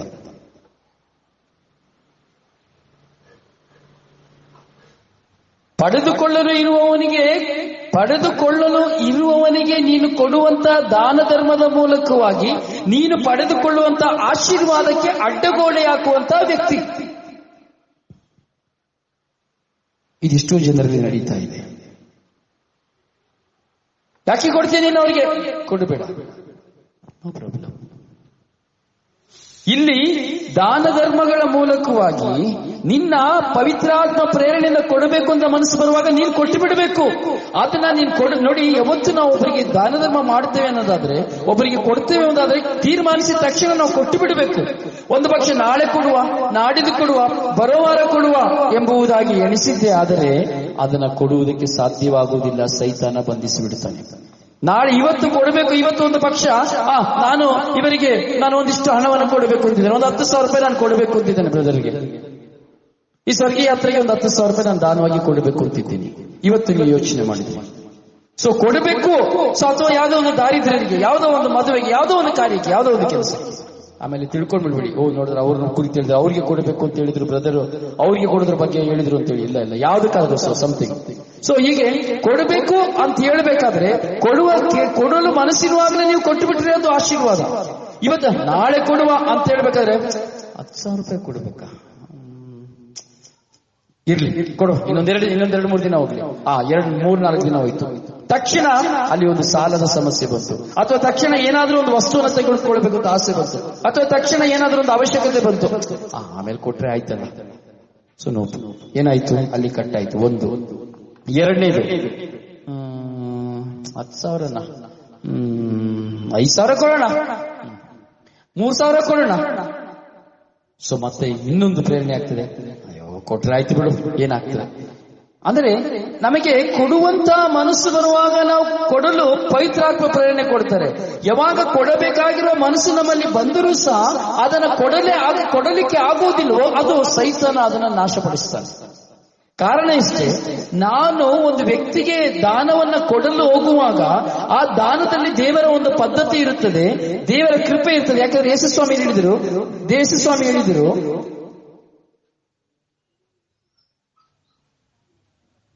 ನಗು ನಗುತ್ತಾ ನೀಡುವಾತನನ್ನ ದೇವರು ಪ್ರೀತಿಸುತ್ತಾರೆ ಎಂಬುದಾಗಿ. ಪ್ರಿಯರೇ, ನಾನು ನಗು ನಗುತ್ತಾ ಕೊಡಬೇಕು ಅಂತ ಮನಸ್ಸು ಬಂದು ನಾನು ಕೊಟ್ಟು ಬಿಡುವಾಗ ದೇವರ ಪ್ರೀತಿಯನ್ನು ನಾನು ಅನುಭವಿಸಲಿಕ್ಕೆ ಆಗ್ತದೆ. ಸೊ ಅಲ್ಲಿ ಕೊಡುವಂತ ಪಡೆದುಕೊಳ್ಳುವಂತ ವ್ಯಕ್ತಿಯಿಂದ ನನಗೆ ಸಿಕ್ಕುವಂತ ಆಶೀರ್ವಾದವನ್ನು ಸೈತಾನ ಒಂದು ಕಡೆ ತಡೆ ಮಾಡ್ತಾನೆ. ಸೈತಾನಿಗೆ ಗೊತ್ತು, ಇವನು ಕೊಡುವಾಗ ಇವನ ಕನಿಕರ ತೋರಿಸಬೇಕಾದ್ರೆ, ಇವನಿಗೆ ಊಟವನ್ನು ಕೊಡಬೇಕಾದ್ರೆ ಇವನ ಆಶೀರ್ವಾದ ಪಡ್ಕೊಳ್ತಾನೆ, ಅಥವಾ ಇವನ ದೇವರ ವಾಕ್ಯಕ್ಕಾಗಿ ಕೊಡುವಾಗ ದೇವರ ವಾಕ್ಯ ಇವನ ಕುಟುಂಬವನ್ನು ಆಶೀರ್ವದಿಸುತ್ತದೆ. ಸೊ ಹೀಗೆ ಆ ಒಂದು ಎಲ್ಲ ಚಿಂತನೆಗಳು ಸೈತಾನನಿಗೆ ಗೊತ್ತು. ಅದರಿಂದ ಏನ್ ಮಾಡ್ತಾನೆ, ಅವನು ಕೊಡುವ ಕೈಯನ್ನ ಕತ್ತರಿಸ್ತಾನೆ. ಅದೇ ರೀತಿ ನಮ್ಮ ಜೊತೆಲಿರುವಂತಹ ಸ್ನೇಹಿತರು ಸಹ ಕತ್ತರಿಸ್ತಾರೆ.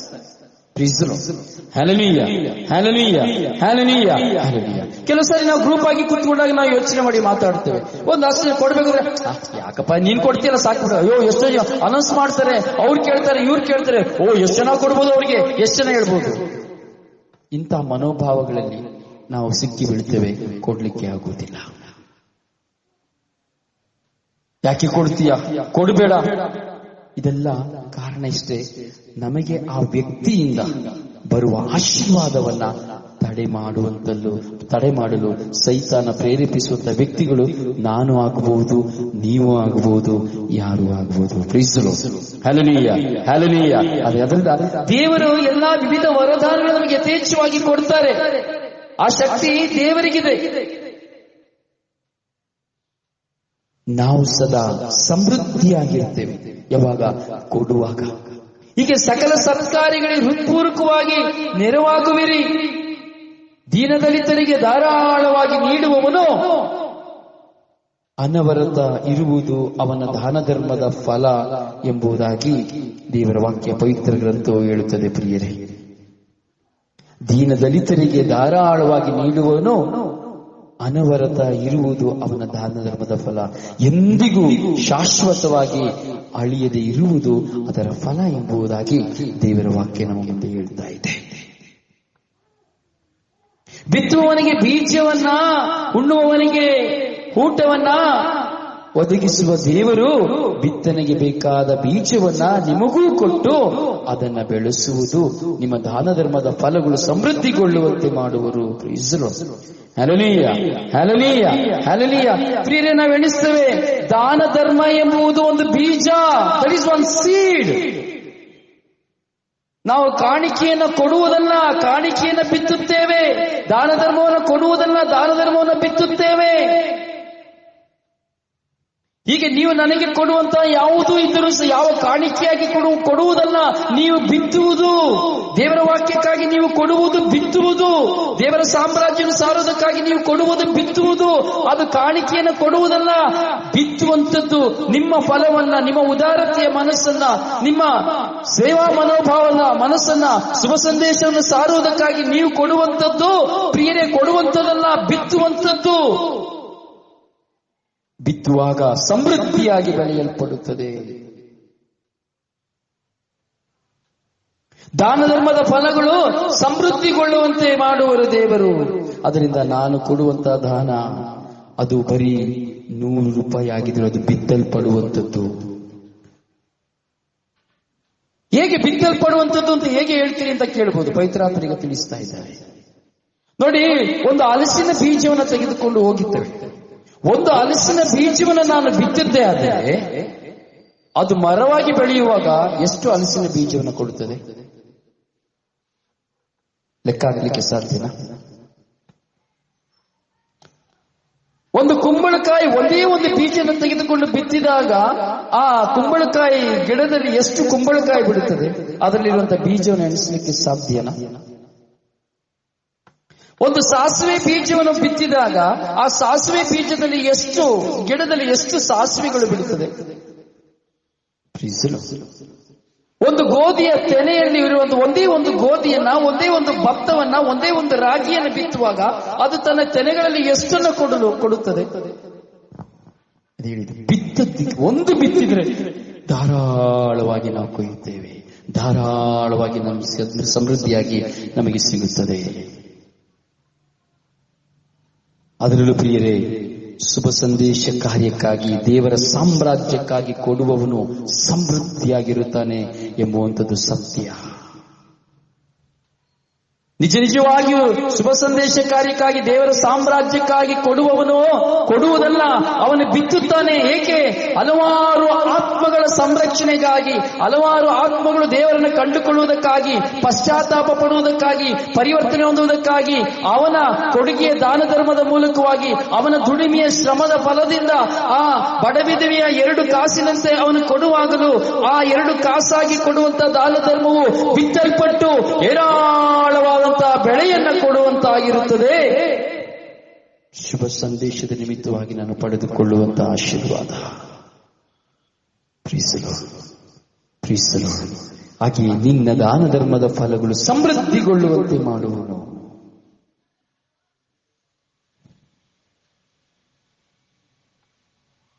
ಬಿತ್ತುವನಿಗೆ ಬೀಜ ಕೊಡುವುದು ದೇವರೇ, ಉಣ್ಣುವವನಿಗೆ ಊಟವನ್ನು ಕೊಡುವುದು ದೇವರೇ.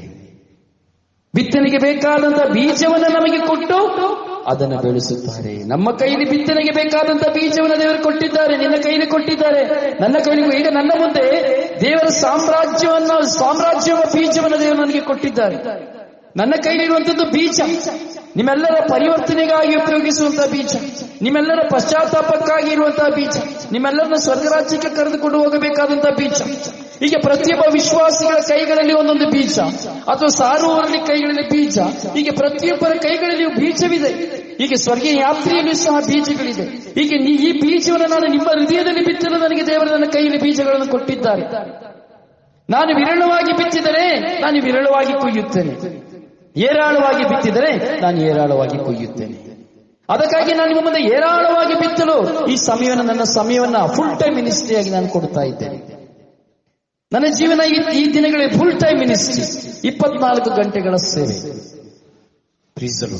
ಹಲ್ಲೆಲೂಯಾ. ಇದಕ್ಕೆ ಪ್ರತಿಫಲ ದೇವರು ಇಂದಲ್ಲ ನಾಳೆ ಕೊಡ್ತಾರೆ ಅಂತ ಹೇಳುವುದಿಲ್ಲ, ಇಂದೇ ನನಗೆ ಕೊಟ್ಟಿದ್ದಾರೆ ಎಂಬುದಾಗಿ ನಾನು ವಿಶ್ವಾಸಿಸುತ್ತೇನೆ. Hallelujah, hallelujah, hallelujah. ಪ್ರಿಯ, ಅದಕ್ಕೆ ಕೀರ್ತನೆಗಾರ ಹೇಳ್ತಾನೆ 112ನೇ ಕೀರ್ತನೆಯಲ್ಲಿ, ದಯತೋರಿ ಧನ ಸಹಾಯ ಮಾಡುವವನು ಭಾಗ್ಯವಂತ. ದಯತೋರಿ ಧನ ಸಹಾಯ ಮಾಡುವವನು ಭಾಗ್ಯವಂತ. ಪ್ರಿಯರೇ, ನಾವು ದಾನ ಸಹಾಯ ಮಾಡಬೇಕಾದ್ರೆ ನಾವು ದಯತೋರಿ ಧನ ಸಹಾಯ ಮಾಡಬೇಕು, ಸುಮ್ಮನೆ ಇಲ್ಲ. ಪ್ರಭುವಿನ ಭಯಭಕ್ತಿ ಉಳ್ಳವನು ಧನ್ಯನು, ಆತನ ಆಜ್ಞೆಯಲ್ಲಿ ಇಕ್ಕುವವನು ಭಾಗ್ಯವಂತನು. ದೇವರಲ್ಲಿ ಭಯಭಕ್ತಿ ಉಳ್ಳವನಿಗೆ ಮಾತ್ರ ಕೊಡ್ಲಿಕ್ಕೆ ಸಾಧ್ಯ, ಎಲ್ರಿಗೂ ಕೊಡ್ಲಿಕ್ಕೆ ಸಾಧ್ಯವಿಲ್ಲ. ದೇವರಲ್ಲಿ ಭಯಭಕ್ತಿ ಉಳ್ಳವನಿಗೆ ಮಾತ್ರ ದಾನ ಧರ್ಮ ಮಾಡಲಿಕ್ಕೆ ಸಾಧ್ಯ, ಎಲ್ರಿಗೂ ಮಾಡಲಿಕ್ಕೆ ಸಾಧ್ಯ ಇಲ್ಲ. ದೇವರಲ್ಲಿ ಭಯಭಕ್ತಿ ಇಲ್ಲ ಅಂದ್ರೆ ನಮಗೆ ದಾನ ಧರ್ಮ ಮಾಡಲಿಕ್ಕೆ ಸಾಧ್ಯವಿಲ್ಲ. ಕೊಟ್ಟಂತ ಕೈನೇ ಕಚ್ಚಿಬಿಡ್ತೇವೆ, ಯಾರ ತಿಂತೀವೋ ಅವ್ರನ್ನ ದೂಷಿಸ್ಬಿಡ್ತೇವೆ, ಯಾರು ನಮಗೆ ಊಟ ಕೊಟ್ಟರು ಅವನ್ನೇ ನಾವು ದೂಷಿಸ್ಬಿಡ್ತೇವೆ, ಯಾರು ನಮಗೆ ವಸ್ತ್ರ ಕೊಟ್ಟರು ಅವನ್ನ ನಾವು ದೂಷಿಸ್ಬಿಡ್ತೇವೆ. ಹೀಗೆ ನಮಗೆ ಸಹಾಯ ಮಾಡಿದವರೆಲ್ಲರ ಬಗ್ಗೆ ಕೊರತೆಯೇ ಮಾತಾಡ್ತಾ ಇರ್ತೇವೆ, ನಾವು ಕೆಟ್ಟದ್ದೇ ಮಾಡ್ತಾ ಇರ್ತೇವೆ. ಅಂದ್ರೆ ಇಷ್ಟೇ, ನನಗೆ ಪ್ರಭುವಿನಲ್ಲಿ ಭಯಭಕ್ತಿ ಉಳ್ಳವನಲ್ಲ, ಅಂದ್ರೆ ಕೃತಜ್ಞತೆಯುಳ್ಳವನಲ್ಲ.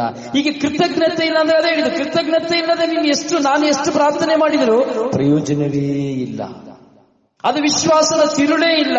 ನಿರ್ಮಲ ಮನಸ್ಸು ಇಲ್ಲ ಅಂದ್ರೆ, ಪ್ರೀತಿಸುವ ಹೃದಯ ಇಲ್ಲ ಅಂದ್ರೆ ನನ್ನ ಪ್ರಾರ್ಥನೆಗೆ ಪ್ರಯೋಜನವೇ ಇಲ್ಲ. ಗಾಳಿ ಅಷ್ಟೇ. ನಾವು ಮಾಡುವಂತ ಪ್ರಾರ್ಥನೆ ಗಾಳಿಯಲ್ಲಿ ಹೋಗುತ್ತದೆ ಅಷ್ಟೇ. ಅದಕ್ಕೆ ಯಾವ ಫಲ ಇಲ್ಲ. ನಾನು ಪ್ರಾರ್ಥನೆ ಮಾಡಿದೆ ಎಂಬಂತ ಒಂದು ತೃಪ್ತಿ ಇರುತ್ತದೆ ಎಂಬುದಾಗಿ ನಾನು ಮುಂಚಿತವಾಗಿ ನಿಮಗೆ ತಿಳಿಸಿದೆ.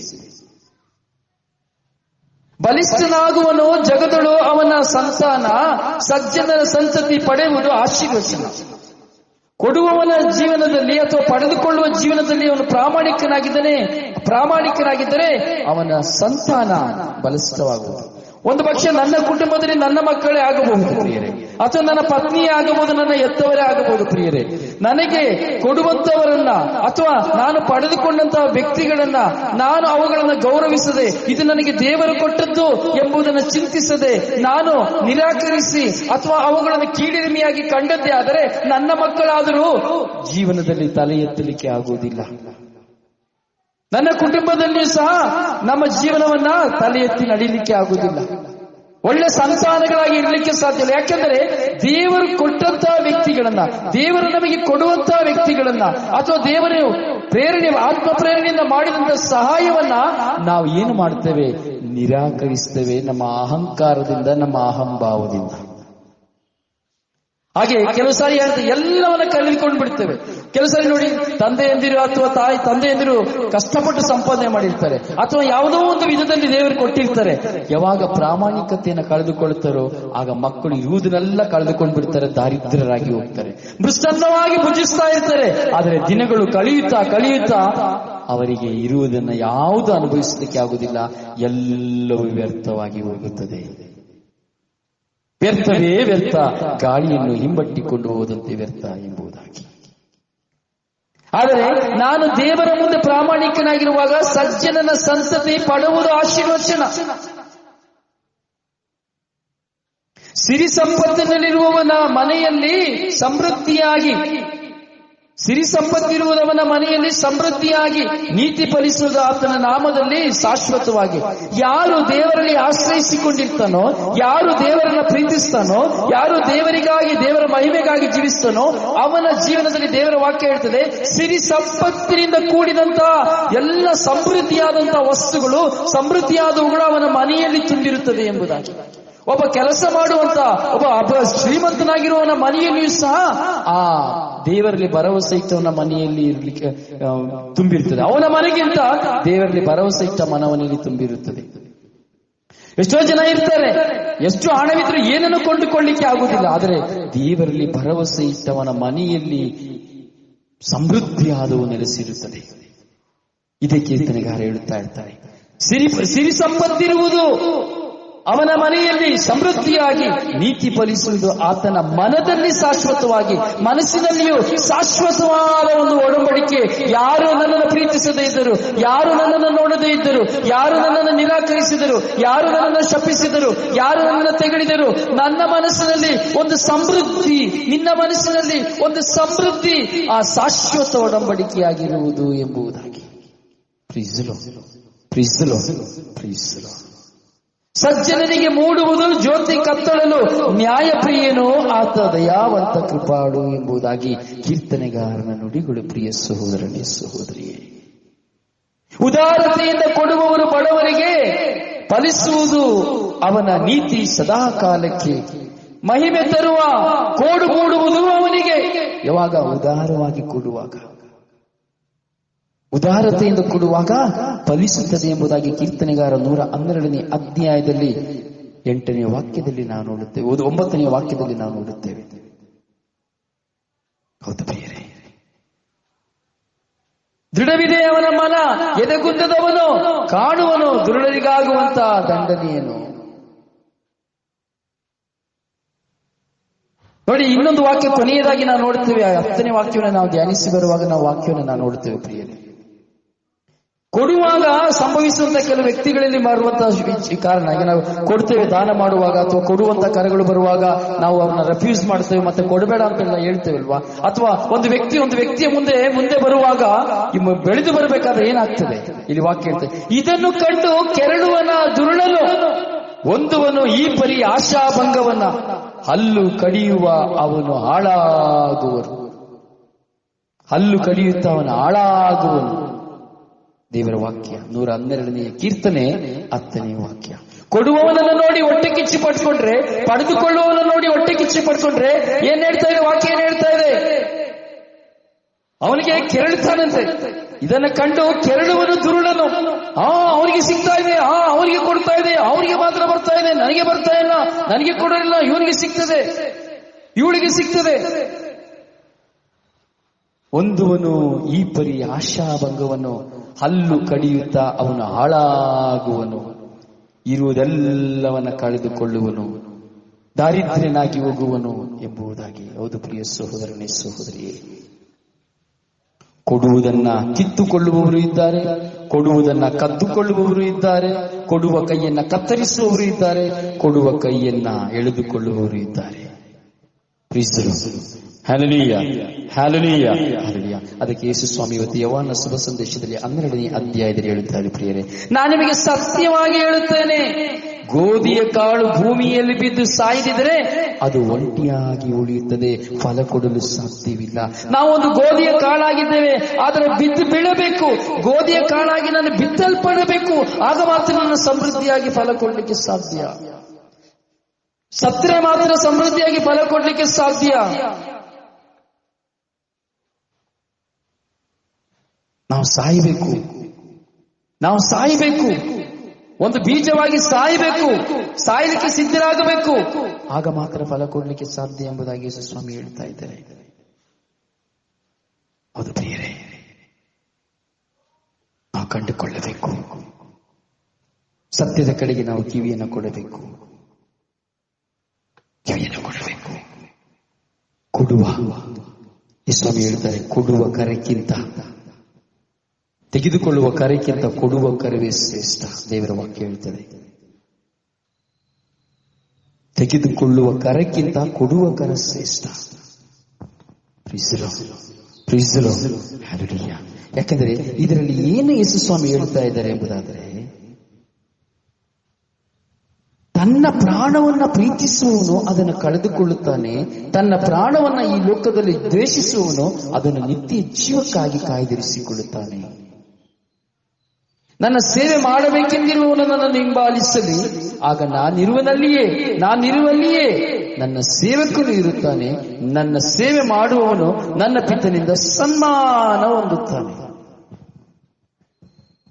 ಸೇವೆ ಮಾಡುವವರು ಸನ್ಮಾನ ಹೊಂದುತ್ತೇವೆ ಎಂಬುದಾಗಿ. ಸೇವೆ ಮಾಡುವಂತ ನಾವು ಪಿತನಿಂದ ಸನ್ಮಾನ ಹೊಂದುತ್ತೇವೆ.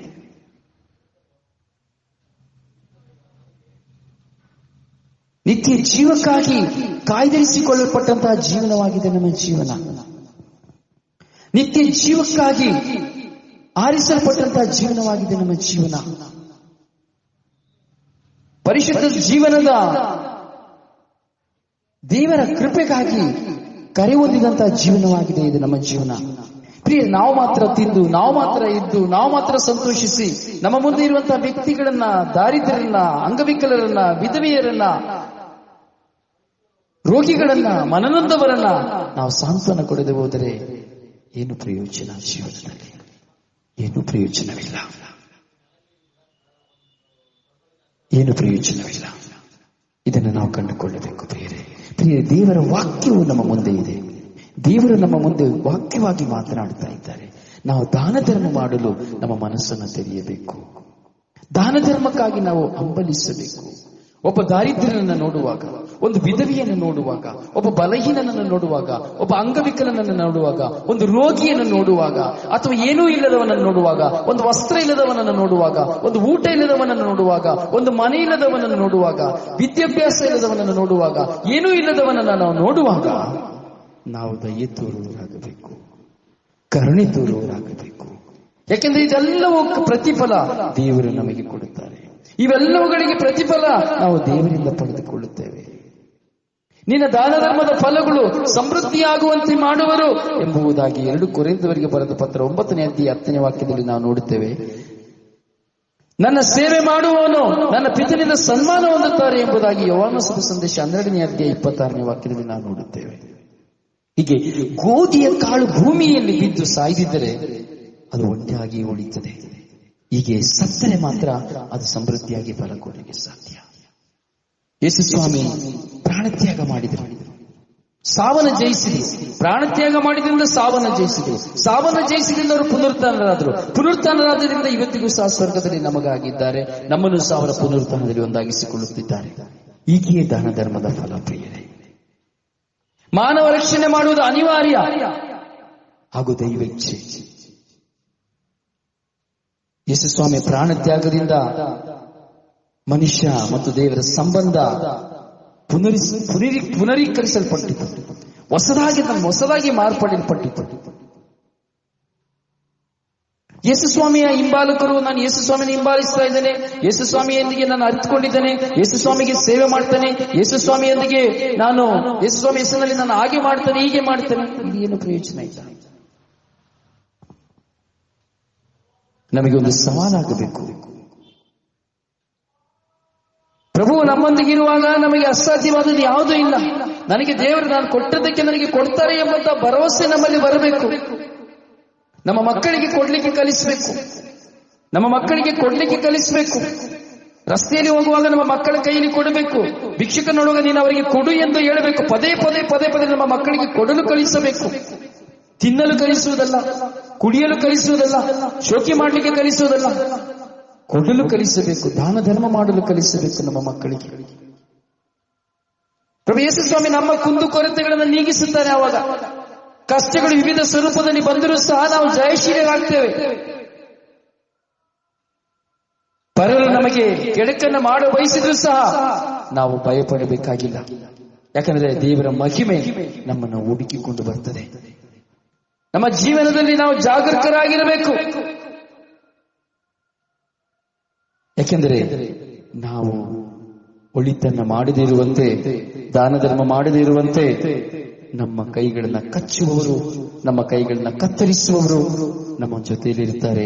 ಸೈತಾನನ ಪ್ರಚೋದನೆಯಿಂದ, ಪವಿತ್ರ ಆತ್ಮ ಪ್ರೇರಣೆಯಿಂದ ನಾವು ಮಾಡುವ ಒಳಿತಿನ ಎಲ್ಲ ಕಾರ್ಯಗಳಿಗೆ ಸೈತಾನನ ಪ್ರೇರಣೆಯಿಂದ ಅವೆಲ್ಲವುಗಳಿಗೂ ತಡೆಗೋಡಿಯನ್ನು ಕಟ್ಟುವಂತಹ ವ್ಯಕ್ತಿಗಳು ನಮ್ಮ ಮುಂದೆ ಇರ್ತಾರೆ. ಎಚ್ಚರಿಕೆಯಾಗಿರಬೇಕು. ಹೌದು ಪ್ರಿಯ ಸಹೋದರನೇ, ಸಹೋದರಿ, ಈ ದಿನ ನಾವು ಧ್ಯಾನಿಸಿದ್ದೇವೆ. ಪ್ರಿಯರೇ, ಈ ಧ್ಯಾನವನ್ನು ಧ್ಯಾನಿಸಿ, ಒಮ್ಮೆಲೆ 2 ಸರಿ ಧ್ಯಾನಿಸಿ. ನಿಮ್ಮ ಜೀವನದಲ್ಲಿ ನೀವು ಉದಾರವಾಗಿ ಕೊಟ್ಟಿದ್ದೀರಿ ಎಂಬುದಿದ್ದರೆ ಇವತ್ತು ಕುತ್ಕೊಂಡು ನೀವು ಯೋಚನೆ ಮಾಡಿ, ಅದಕ್ಕೆ ಪ್ರತಿಫಲ ದೇವರು ಕೊಟ್ಟಿದ್ದಾರೆ ಇಲ್ವಾ? ನೀವು ಕೊಟ್ಟಂತದ್ದು ಬಿತ್ತಲ್ಪಟ್ಟು ಇವತ್ತು ಫಲ ಕೊಡ್ತಾ ಇದೆಯೇ ಎಂಬುದನ್ನು ಯೋಚನೆ ಮಾಡಿ ನೋಡಿ.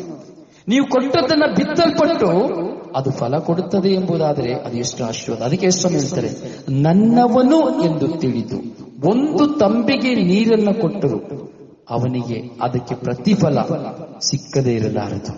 ಖಂಡಿತವಾಗಿ ಪ್ರತಿಫಲ ಸಿಕ್ಕೇ ಸಿಕ್ಕುವುದು. ಹೌದು ಪ್ರಿಯರೇ, ಒಂದು ಪಕ್ಷ ನನಗಾಗಿ ಕೊಟ್ಟವರು ಕೊಟ್ಟಿದ್ದಾರೆ, ಖಂಡಿತವಾಗಿ ಅವರ ಜೀವನದಲ್ಲಿ ದೇವರು ಸಮೃದ್ಧಿಯಾಗಿ ಖಂಡಿತವಾಗಿ ಕೊಡ್ತಾರೆ, ಇನ್ನೂ ಹೆಚ್ಚೆಚ್ಚಾಗಿ ಕೊಡ್ತಾರೆ ಎಂಬ ವಿಶ್ವಾಸ ನನಗೆ ಉಂಟು. ಯಾಕೆಂದ್ರೆ ಅವರು ದೇವರ ವಾಕ್ಯಕ್ಕಾಗಿ ಬಿತ್ತಿದ್ದವರು, ನನಗೆ ಊಟಕ್ಕಾಗಿಯೋ ಅಥವಾ ನನ್ನ ಕುಟುಂಬಕ್ಕಾಗಿಯೋ ಅವರು ಬಿತ್ತಲ್ಪಟ್ಟವರು ಆಗಿರುವಾಗ ಬಿತ್ತಲ್ಪಟ್ಟದನ್ನ ಖಂಡಿತವಾಗಿ ದೇವರು ಹೇರಾಳವಾಗಿ ಫಲವಾಗಿ ಕೊಡುತ್ತಾರೆ. ಹೀಗೆ ಪ್ರತಿಯೊಬ್ಬರಿಗೆ ನಾವು ಕೊಡುವಂಥದ್ದು ಬಿತ್ತಲ್ಪಡುವಂಥದ್ದು.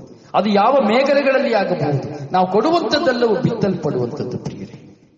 ಅದರಿಂದ ದೇವರ ವಾಕ್ಯಕ್ಕೆ ಕಿವಿಗೊಡೋಣ. ನಮ್ಮ ಮುಂದೆ ಇರುವಂತಹ ಅನಾಥರನ್ನ, ನಿರ್ಗತಿಕರನ್ನ, ದಾರಿದ್ರ್ಯರನ್ನ, ಅಂಗವಿಕಲರನ್ನ, ರೋಗಿಗಳನ್ನ, ಮನನೊಂದವರನ್ನ, ಏನೂ ಇಲ್ಲದವರನ್ನ, ತಬ್ಬಲಿಯರನ್ನ, ಭಿಕ್ಷುಕರನ್ನ ನಾವು ಒಮ್ಮೆ ನೋಡೋಣ, ಬಿತ್ತೋಣ. ದೇವರಿಂದ ಸಮೃದ್ಧಿಯಾಗಿ ನಾವು ಪಡೆದುಕೊಳ್ಳೋಣ. ಖಂಡಿತವಾಗಿ ದೇವರು ನಮ್ಮನ್ನು ಆಶೀರ್ವದಿಸುತ್ತಾರೆ. ನಿಮ್ಮ ಪ್ರೀತಿಯ ನಲ್ಮೆಯ ಸಹೋದರ ಬ್ರದರ್ ರೋಸಾರಿಯೋ ಪಾಂಡವರ ಪ್ರಾರ್ಥನಾ ಸಹಾಯಕ್ಕಾಗಿ ದೂರವಾಣಿ ಸಂಖ್ಯೆ 09902423181. God bless you.